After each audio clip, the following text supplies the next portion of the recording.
In preparation for the video about the Kingdom of Congo, I decided to do some concept drawings of what I imagine some of the houses look like, because of course the story starts before the Portuguese showed up. What some of the houses, which they describe as in the African style, look like when I was drawing, and a lot of them I decided to base them on what Great Zimbabwe look like mixed with other things. So you see there's a tiny little door. Also Thimlich and Ohinga had the same thing with a tiny little door.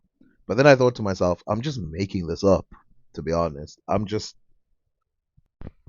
that sentence, like the style of the Africans, could mean just about anything. So I went and looked up some references which I had in my files, and from another historian who actually drew images, this is what came back. After running into these images and looking at the ones in the back, I immediately realized a similarity that is obvious. And these ones, I think, actually are more closer to tombs, I think. But it tells you about the architecture that was being done at the time, and this is not the only image that they have, but this one is, it shows the scale of how big they could be and how small they could be, and you can easily tell that they're built after the shapes. And so instead of guessing, which I would have never done, that double bump with the bricks, instead of guessing, we just have an actual image, which, by the way, I already knew was going to get that way. And how did I know? Well, looking at other images, the Kingdom of Congo almost looks like every other kingdom I've ever seen in Africa, but it looks as if Africa had progressed beyond, what a lot of tribes look like today, but nothing changed. And I've heard this question before: what would Africa had looked like in the 1800s or 1900s without Europe? As the story progresses, and you can see there's a guy holding a bell, that two-sided bell with a rubber knob. There's like a knob hitting that, and then there's a whole bunch of women. You can see how they're dressed. I don't think I'm gonna draw them exactly as they're dressed, because I don't know what YouTube censors are gonna do about toplessness. So that will be changed. If you look at the intro of Great Zimbabwe, you can see why my logic was flawless. The same forbidding doors, the same circular patterns, and the same, you know, checkered pattern when it comes to, or the brick stitch, I forgot what it's called, the brick layer, the way the bricks are layered, is the same in those areas. And so why would I expect anything less? Now, obviously, after they met the Portuguese Duarte Lopez was the first to mention that they continued to make some houses in the style of the African, and in fact, they showed that in the book, in order to show how the society worked, the king and the queen were the first to put the first brick down. This is after the Portuguese had come. And then after that, after the king puts the brick down and the queen puts the brick down, then the woman puts another woman, some random woman in the society, puts a brick down, then another one. And so they basically build a house out of brick, commemorating the event of meeting the Portuguese and converting to Christianity. This is not done in the request or the style of the Portuguese in the beginning. It's a ritual that has always existed in that region. Even after the Portuguese come and you start seeing houses in the style of the Portuguese, the people of Africa were still maintaining their cultures. As you can see, some of the houses, especially that very big one at the back, still maintained the circular shapes that the African houses previously had. And even with the new entrants, because of course these guys were so rich, which makes me laugh sometimes because people always find themselves attacking their own points. One of the points is Africans lost the trade war when they were trading with the Congolese. When they were trading with European powers, they got less for their money. But then somehow the Europeans brought architects from Europe and rebuilt their society. And you can see here that it's a mix between African reed style and the European sort of type of hut. I guess the old hut style with the rain wind thing going down, and it's all over. But they have to run into themselves because how do you prove that the Africans got shafted and didn't get the better of the deal if they got giant brick houses as part of the deal? They got way better bargain for what they were trading, which really was the religion more than anything else. Now you might be thinking, well, they were fully captured religiously anyway, which was probably worse. Well, they weren't necessarily fully religiously captured because, as you can see, these men over here are doing a rain dance, a type of ritual done in Africa where they believe that specific people, sometimes it's females, sometimes it's the youngest, sometimes it's shamans, whoever it is responsible for making the rain come when it doesn't come. Now, luckily, they live in a good part of Africa where rain is there's a healthy amount of rain in that region, so their asks are answered. But you can see if you look in the background a mix of castles and other things with these African style houses. Not added here, but also we have proof of this from runaway Brazilian slaves who, when they ran away, they copied the same culture they already had in Africa and continued it there. And even there's some proof of the types of houses being built mimicking those in Africa, showing us that it wasn't a dead culture that had just been replaced by the Portuguese. There are obviously other things that they did outside of building houses, but in order to fully understand how houses worked, we have to look at the style. Now, it's crucial to understand that educated guesses are not the same as just random guesses.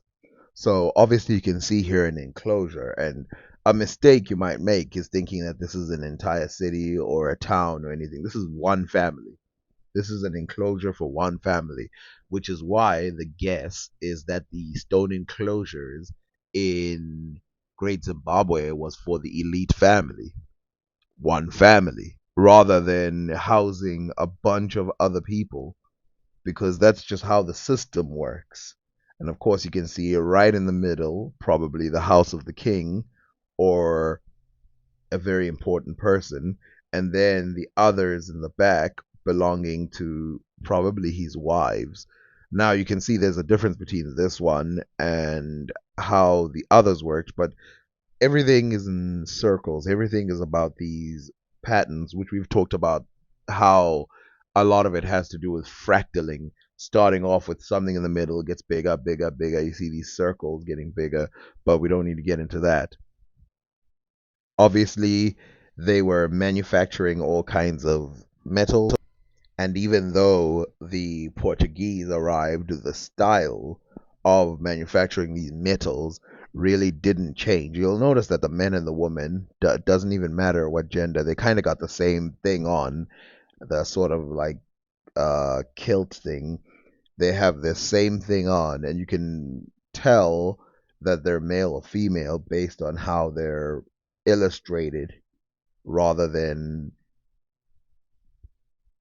the type of clothing they have on. Although There are some writers who clearly show a huge difference depending on which tribe you're talking about in Congo. By the way, that pump there, that's for iron ore. Then this guy takes it and creates iron out of it.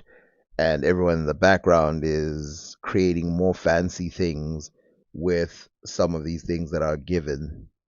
Some of it, like that one, is probably mimicking Portuguese.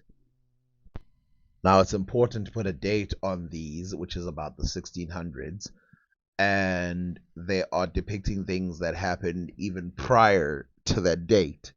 So that's what we have to take into consideration. Returning to the houses, you can see in the background a giant big one that is designed in the circular style of the Congolese Africans.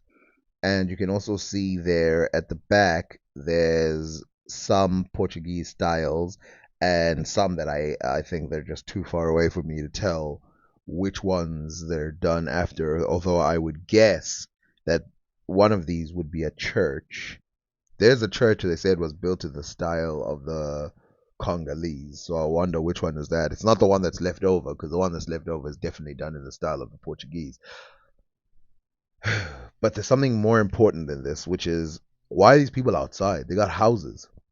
Well, the same reason why the ancient Egyptians used to be outside even though they had houses. It's funny today, even places like America, I think is the exact example of this.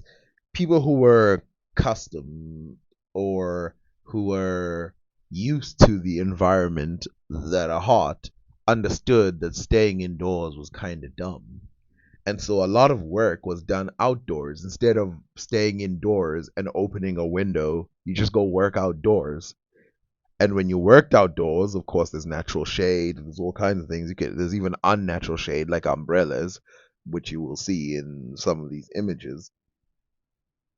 But then it's way better to work outside. You get more productivity if you're cooler in a hot environment than to stay indoors. So it's like making a really bad decision for no reason other than the fact that that's what Europeans did when they were in Europe, and that was considered high class if you could stay indoors. But remember, they lived in a very cold environment, so staying indoors was ideal, especially the fact that they would light fires and stuff like that, and the wind wouldn't blow it around and all kinds of stuff. But we have adopted their way of life so much that we have forgotten why they did what they did. Look at the back.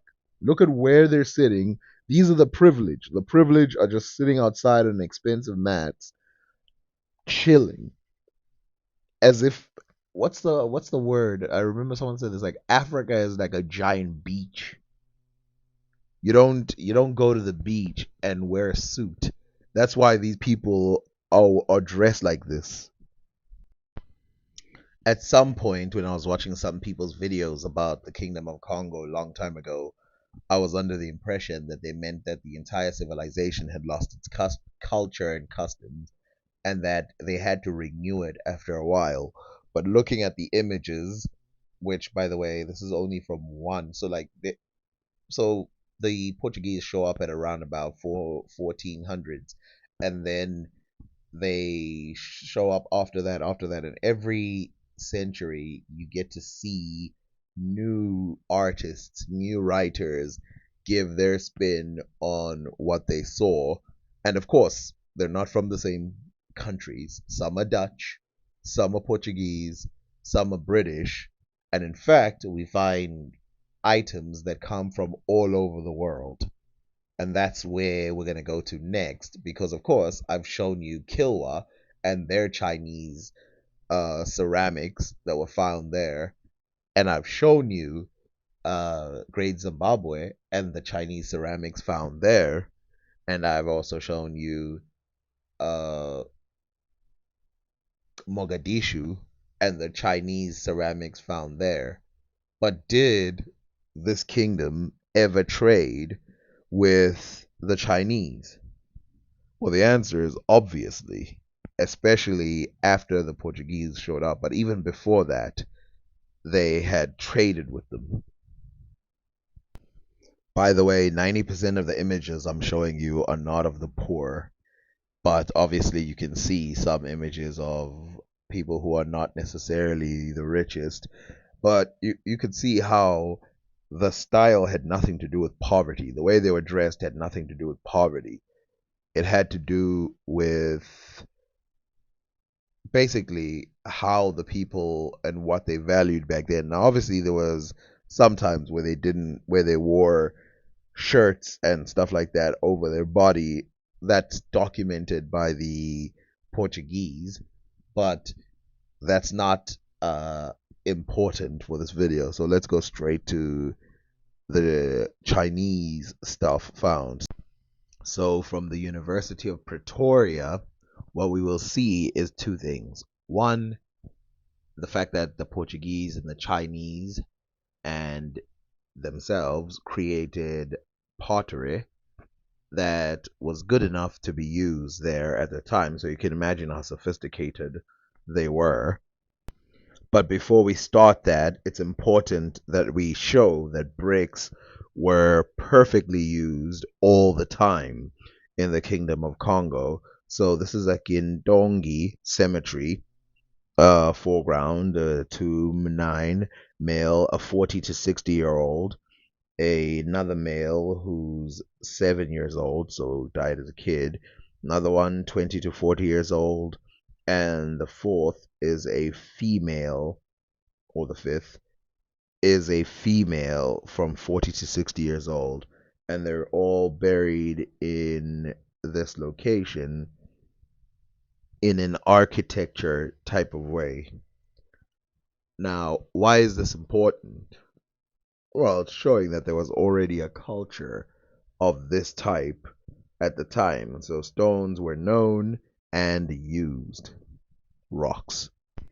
One of the papers that I liked from a similar thing was one that was termed The Elusive Archaeology of Congo Urbanism, the case of Kindoki Mbaza Nsundi, which was talking about these stoneworks that are there but are very difficult to find today, which the one I just showed you was one example. So moving on to the stuff I promised, the Chinese pottery, you can see there A, Portuguese tin glazed pottery, 1640 to about 1700 from Ngongombata. Chinese, 1662 to 1722, tin glazed pottery from Ngongombata. Elite related pottery, 17th century from Ngongombata, C. And pottery from Kindoki, probably dated to the 14th century in the picture D, were made at the Royal Institute of Cultural Heritage. And you can see here the styles. The Portuguese one is starting to mimic the styles of the Chinese, but you can see still shards from China, and we can easily tell the difference. But you're probably thinking, doesn't this look similar to the ones that were at Kilwa? Yep. Though the Kilwins also traded with the Chinese, they were also interested in different versions of the Chinese one. You can see there the blue one, the blue ceramic or the blue glazed pottery from China is the one that they favored the most, whereas in Kilwa there's all kinds of variety.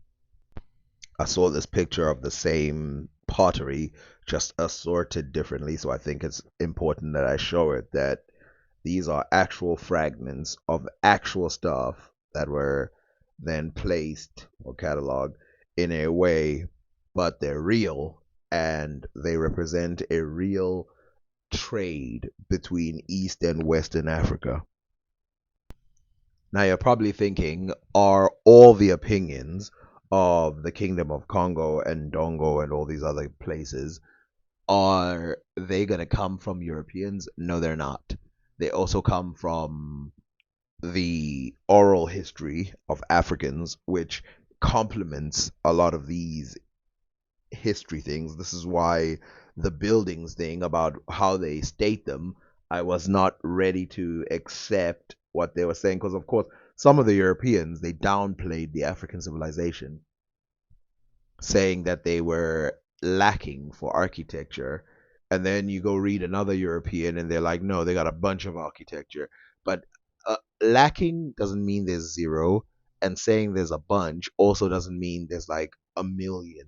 So they probably weren't lying as much as they were just not agreeing on semantical differences. And so, again, this is the church. But the important thing is to remember, because it's hard to remember sometimes when you see stuff like this. This is a city, but it's still farmers. It's still traders. It's still war. It's still all of that happening at the exact same time. Now, to give an example of a oral tradition or a tradition that is being passed down by scholars in Congo that is not being told, or it's not even that accepted by European scholars, which I think I will add, is that some of the ideas in the Kingdom of Congo came from ancient Egypt, or some of the people came from ancient Egypt and they moved into these regions. I have no reason to dispute that. But when I watch scholars from Congo, they tend to say this over and over again. In conclusion, I was right to look at the civilizations that surrounded those people. I was right to look at the cultures that surrounded those people. And it is right to assume that they would have had buildings as impressive as Monamatapa or any other place in Africa, especially since we see them from the top of Africa all the way to the bottom. Anyway, like, share, subscribe, all of that. Wait for that other video. Again, I'm not whatever American director, so don't expect magic when I drop my video. But we're gonna push on ahead. Oh, by the way, you're probably wondering why am I drawing on pencil? Uh, it makes it easier for me. I draw better on pencil than I do on a tablet, but then I do transfer it to a tablet and then it becomes the stuff that I showed. For example, that woman example, which I think I made a mistake by showing it too early. I think people are going to expect it to be that level. The whole thing is going to be that level of creativity. No, no, no, no, no, no. There's going to be a lot of cartoony looking drawings.